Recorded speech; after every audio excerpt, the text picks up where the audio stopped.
A paz do Senhor Jesus, meus amados irmãos, alunos do Instituto Teológico Atos 1:8. Estamos aqui, meus amados, para a nossa quarta e última aula do módulo Escatologia Bíblica, né? Que é a última matéria que fecha aí o nosso módulo 1, o nosso primeiro livro, né? Do nosso curso teológico. Essa matéria nós estamos fazendo em 4 aulas, por quê? A aula passada, ela foi uma aula muito extensa. Inclusive, se você não assistiu, eu recomendo para você pausar esse vídeo aqui agora, não continuar, ir lá e assistir, porque foi uma aula ao vivo, foi uma aula de mais de 1 hora de duração, onde nós falamos ali de uma boa parte do livro de Apocalipse, compreendendo ali os capítulos 6 até o capítulo 16, 17. E nós falamos de muitos eventos que envolvem ali, principalmente, a grande tribulação, a questão dos juízos de Deus, o anticristo, as 2 testemunhas, os 144 mil, enfim, muitos assuntos relacionados ali. Então, se você assistir essa aula aqui, sem você assistir a aula anterior, você vai ficar meio que perdido. Agora, eu recomendo a você assistir primeiro a aula, né, que é um pouco mais de 1 hora de gravação, e depois você volta e assiste essa aqui. Nessa última aula, nós falaremos sobre os seguintes temas. Nós falaremos sobre o milênio, tá? Compreendendo aí, meus amados irmãos, a partir da página 174, tá? Até o final, né, do livro. Então, nós vamos falar sobre o milênio, tá? Nós vamos falar sobre, né, a última batalha, né, que é quando Satanás se levanta, e também sobre o juízo do grande trono branco e a nova Jerusalém, amém? Esse vai ser os nossos temas para a aula de hoje. Então, sem perca de tempo, vamos lá então para a página 174, tá? Que diz que, sobre o milênio, com a vitória de Cristo sobre o anticristo na batalha do Armagedon, se seguirá o milênio. Ele terá início exatamente no final da grande tribulação, onde as nações serão julgadas e Israel será exaltado.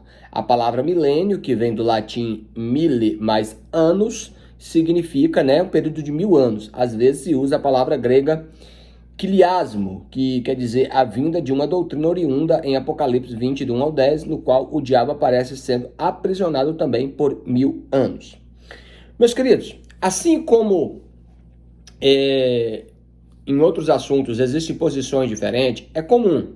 Em se tratando de eventos futuros, é comum que tenha, às vezes, linhas de interpretação diferentes.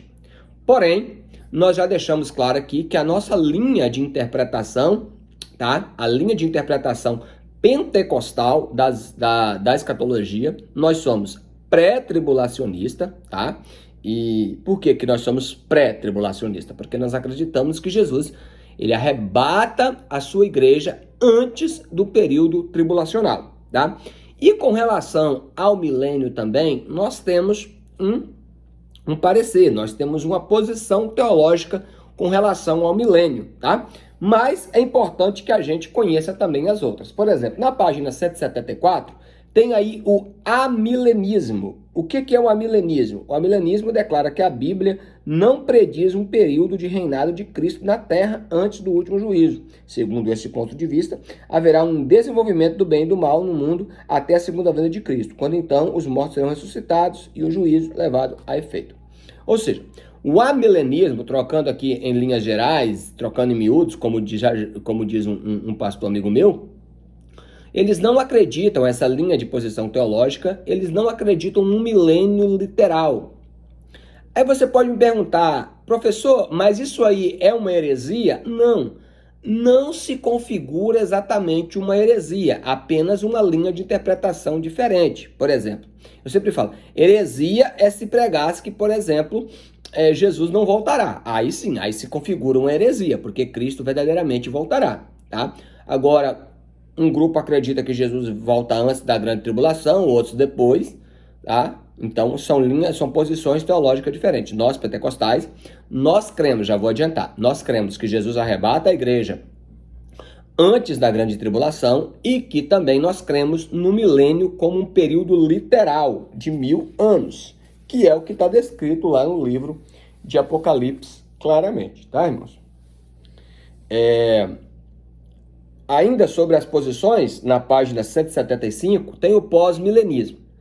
A teoria pós-milenista enfatiza que os aspectos atuais do reino de Deus que se achegarão à frutificação no futuro. O pós-milenista ensina que o milênio virá mediante a pregação do evangelho. Acredito que essa nova era, chamada de milênio, essa essência não será diferente da atual, que virá a existir à medida que um número cada vez maior de pessoas se converte a Cristo. Então, o pós-milenismo também, eles não crê no milênio literal, mas eles comparam a era no milênio como se fosse uma era de propagação e oferta do evangelho, tá? Porém, irmãos, os pré-milenistas, que somos nós, pentecostais, tá? Quando eu falo nós, irmãos, eu não quero dizer que todo mundo, quando eu falo nós é porque eu me incluo, porque eu sou pentecostal. Respeito as outras posições teológicas, no que tange a isso aí, mas, porém, a gente é pentecostal e o próprio livro enfatiza a doutrina pentecostal. Então, o pré-milenismo, que está aí na página 175, tá? É que nós cremos que a volta de Cristo será antecedida por sinais que incluem guerras, terremotos, fomes, pregação do evangelho a todas as nações, uma grande apostasia e o aparecimento do anticristo e a grande tribulação. É dessa forma que nós cremos, tá? Esses eventos culminam na segunda vinda, que resultará num período de paz e justiça, quando então Cristo e os seus santos controlarão o mundo. Esse domínio é estabelecido repentinamente através de métodos sobrenaturais, ao invés de gradativamente, no discurso ao longo do período, por meio da conversão de indivíduos. Em outras palavras, nós cremos num período literal.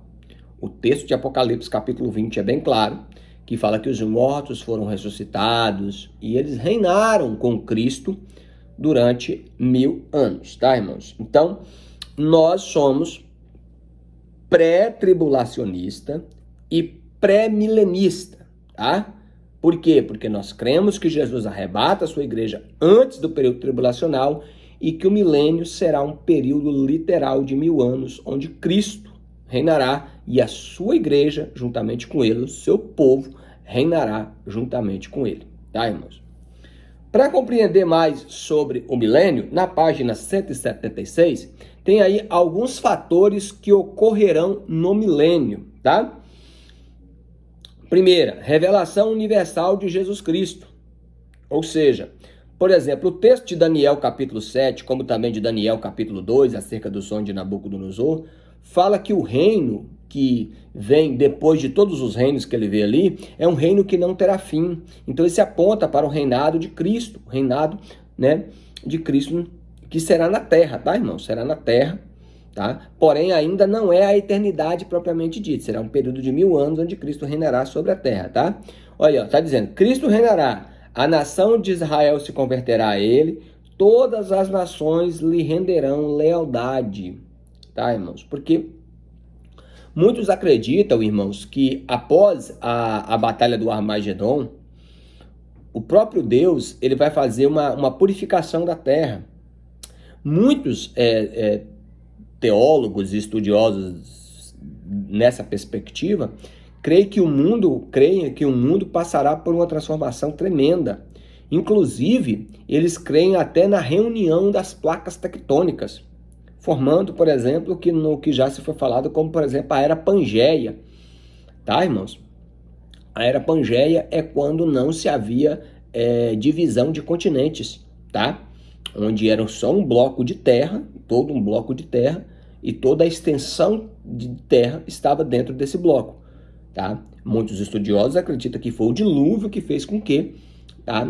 O dilúvio foi uma coisa tão tremenda que fez com que os continentes, as placas tectônicas, elas se afastassem, de tão terrível que foi o dilúvio. Mas enfim, muitos acreditam nisso, tá? Eu particularmente acredito que vai ser assim, né? Porque fala que todas as nações virão a Jerusalém, tá? Para adorar o Senhor, para prestar honra a Ele, né? Olha, o milênio ele é comparado como um novo paraíso ou uma era áurea.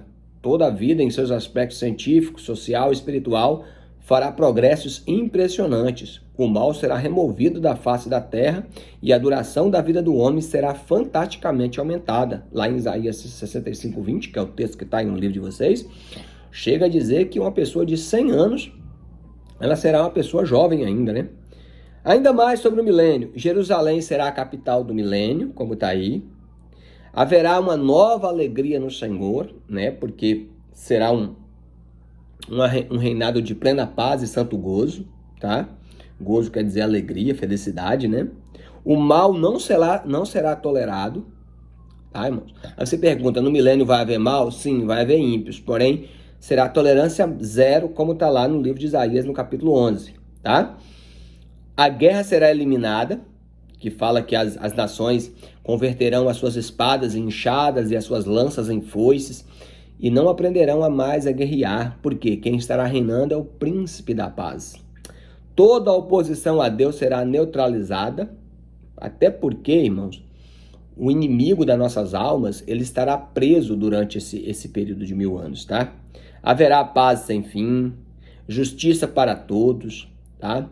Porque, né, com justiça ele governará os povos, é o que está descrito na palavra de Deus, tá? Em Isaías capítulo 11. Haverá uma restauração e fertilidade da terra.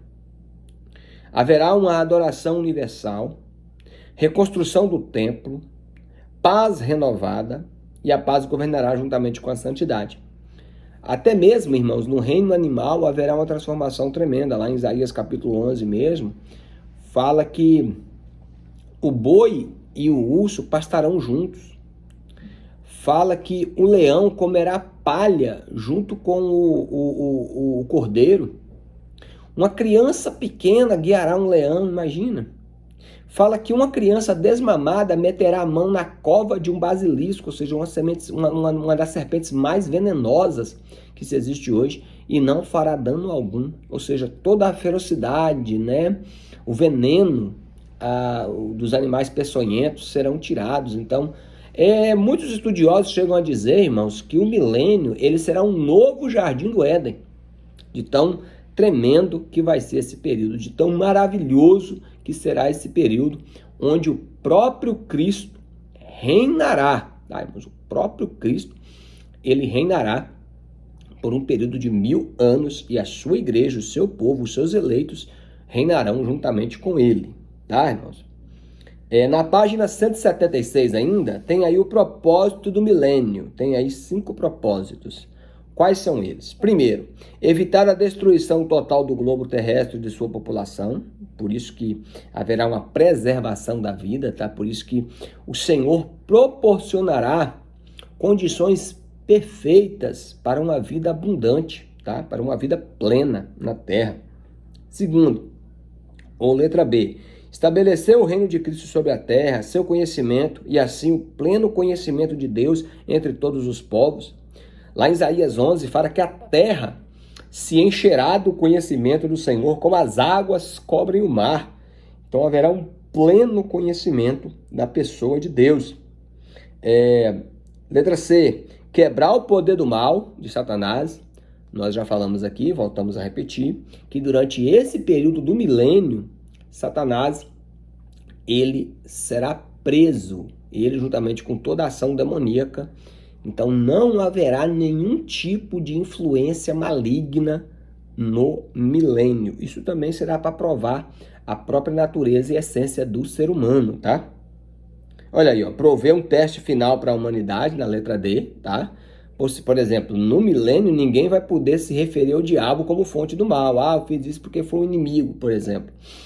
Porque todo mal, ele será neutralizado, tá, irmãos? E também levar Israel ao seu lugar legítimo e profetizado, tá? Nós que somos pré-milenistas, nós cremos que durante o período do milênio será a plenitude de Israel, tá, irmãos? Aí, queridos, fala sobre a última grande guerra, na página 176. No final do milênio, Satanás será solto. Então, ele seduzirá todos os reinos da terra, a fim de saquear Jerusalém pela grande riqueza que foi acumulada no período do milênio. Riquezas que foram tributadas pelas nações da terra. Satanás enganará os homens com muita facilidade, pois esse é o ponto fraco, né, dos homens, ou seja, os bens materiais. Porém, Deus fará fogo descer do céu e destruirá o diabo com sua organização. O fogo descerá do céu, mas não destruirá apenas Satanás.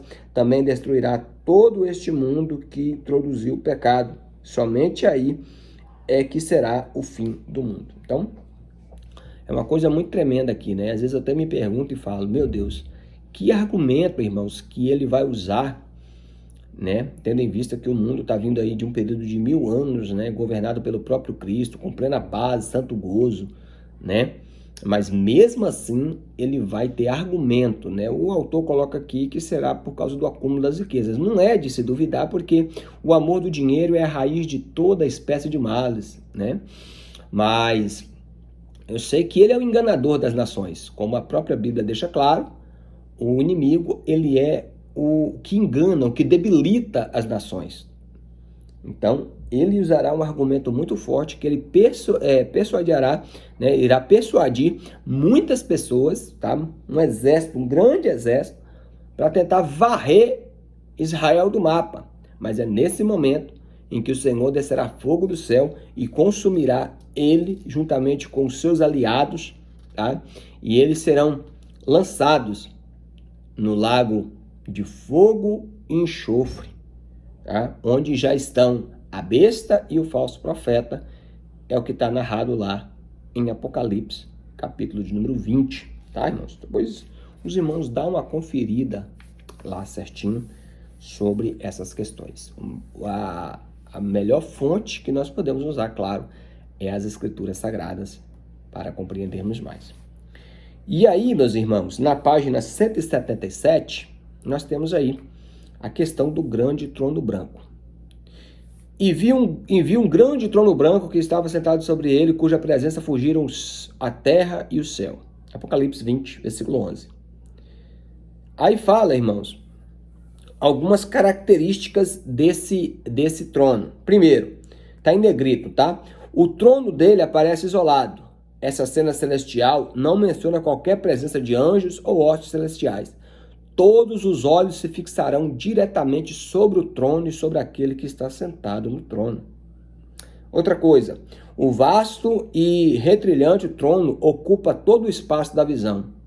Os próprios céus e a terra não podem ser vistos, ou porque deixaram realmente de existir em antecipação à nova criação, por causa da visão do grande trono branco. O resto da criação se tornou como nada em comparação da infinita grandeza do trono, ou seja, porque será um evento sublime, tá, irmãos? Onde todos os mortos, desde Abel até o presente momento, serão julgados. Os mortos que não morreram em Cristo, claro, tá, irmãos? Ou que não morreram na esperança messiânica, que não morreram crentes em Deus, tá? Estão entendendo, né? Por quê, irmãos? Os que creram na promessa, os que dormiram crendo na promessa, os santos, os eleitos, os que morreram tendo fé em Deus, eles, tá? Eles ressuscitarão, eles farão parte da primeira ressurreição. O juízo do grande trono branco é a segunda ressurreição, onde será o juízo, onde será determinado, tá? O juízo sobre as pessoas, tá? Olha lá, o trono é grande, é de vastíssimas dimensões, enchendo o campo inteiro da nossa visão. Expulsa da vista todos os outros elementos, ameaça deixar a mente atônita. Trata-se de um infinito julgamento, diante do qual está o que é finito, ou seja, o pecador. Irmãos, grande porque fala de esplendor, entendeu? De plena justiça. O trono é branco, que também resplandece a pureza e a santidade divina, que exige justiça, castigo, julgamento, purificação e retribuição. O trono de Deus é visto nesse aspecto algo intensamente diverso quanto antes fora dito, quanto o Antigo Testamento e o Novo Testamento, tá, irmãos? Então, o branco aponta para a pureza e para a santidade, tá, irmãos? O juízo será inflexível em sua justiça. O que temos agora à frente não é todo um processo de julgamento, mas uma declaração da sentença divina contra aqueles que foram declarados culpados. O grau de punição de cada um, entretanto, será determinado pelas suas obras, tá? E fala que fugiram os céus e a terra, não se achou lugar para eles, tá, irmãos? Então, o juízo do grande trono branco, né? Foram abertos ali os livros, e todo aquele que não foi encontrado no livro da vida foi lançado no lago de fogo e enxofre, que é o inferno propriamente dito, tá, irmãos? Pode conferir lá na sua Bíblia, em Apocalipse, capítulo de número 20, tá, irmãos? E o livro encerra falando sobre a Nova Jerusalém, na página de número 178, perdão. Assim como a antiga Jerusalém se tornará a capital da terra durante o milênio, assim também agora, no estado eterno, haverá uma capital. A Nova Jerusalém será a morada eterna dos salvos, e foi ela a verdadeira esperança de Abraão. A cidade foi mostrada a João quando ele estava na ilha de Patmos. Ele conta que viu um objeto quadrangular aparecer no céu. A princípio não parecia muito grande, mas à medida em que foi se aproximando dele, ele começou a perceber a enormidade e a magnificência da cidade de forma de um grande edifício. E agora, o que seria aquilo? Ele deve estar pensando, para que seria? Mas logo veio a resposta. Ele agora começa a entender que era a morada dos santos. Logo após, João é arrebatado por um anjo e levado para um alto monte, talvez um planeta, porque de outra maneira ele não poderia contemplar a grandeza de toda a cidade por causa do tamanho descomunal, medindo 2.200 quilômetros, tanto de altura como de largura, como de comprimento. A cidade tem a glória de Deus, sendo Jesus a sua lâmpada. Concordo, irmãos, com as palavras de Billy Graham que ele disse, saudoso Billy Graham, maior evangelista do século XX, ele disse: fiquem tranquilos, todos aqueles que servem a Cristo e que andam em sua presença. Eu li as últimas páginas da Bíblia. Tudo vai terminar bem. Deus tem um lugar maravilhoso preparado para nós. Louvado seja o nome do Senhor. Fica uma grande questão, irmãos, que as pessoas falam assim, mas a Nova Jerusalém será no céu ou na terra? Porque se for no céu, por que nova terra? E se for na terra, por que novos céus? Porque o Senhor diz que Ele cria novos céus e nova terra, onde habita a justiça. Queridos, o que faz separação entre terra e céu hoje no presente momento, é a questão atmosférica. Só que a Nova Jerusalém é como o hino número 3 da nossa harpa, que diz que nesse tempo céu e terra hão de ser a mesma grei. Aleluia. Então não há diferença, irmãos. Se é no céu, se é na terra. Eu sei que eu quero estar lá. Eu quero ter essa herança dos santos. Eu quero estar na glória com o meu Senhor e Salvador Jesus Cristo e com os meus amados irmãos em Cristo Jesus, de toda tribo, de toda língua e de toda nação. Louvado seja Deus. Outra coisa, irmãos, para nós encerrarmos aqui, que eu achei muito interessante na lição, nessa questão da Nova Jerusalém, é que ele fala do tamanho da cidade. Que ela era um cubo que media 2.200 quilômetros.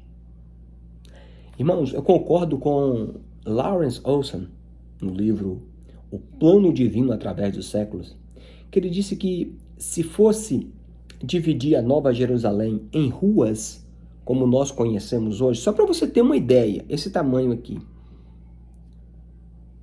a Nova Jerusalém, por essa medida, 2.200 quilômetros em partes iguais. Se formos colocar isso para o nosso entendimento, a Nova Jerusalém, ela terá, dividida em ruas, como nós conhecemos hoje, teria 8 milhões de ruas, cada rua medindo 2.200 quilômetros. Por exemplo, a distância de Vitória a Fortaleza, no Ceará, por exemplo. Vou repetir. Se fosse dividir em ruas, a Nova Jerusalém, ruas como nós temos hoje, 8 milhões de ruas, cada uma medindo 2.200 quilômetros. Se fosse dividir em lotes, teria um lote, por exemplo, um lote de 12 por 25, para cada habitante da terra, desde Adão até o presente momento. Pense nisso, meus amados e queridos irmãos. Pense nisso. tem lugar para todos aqueles que se arrependem dos seus pecados e creem em Jesus Cristo como seu único e suficiente Salvador. É o lar eterno que o Senhor nosso Deus tem preparado para nós. Amém? Então encerramos aqui, meus irmãos, a matéria de escatologia e também o nosso primeiro módulo, de teologia. Nas próximas aulas nós voltaremos aqui com o módulo de número 2. Que Deus abençoe sua vida, sua família e continue crescendo na graça e no conhecimento de nosso Senhor e Salvador Jesus Cristo. Deus abençoe.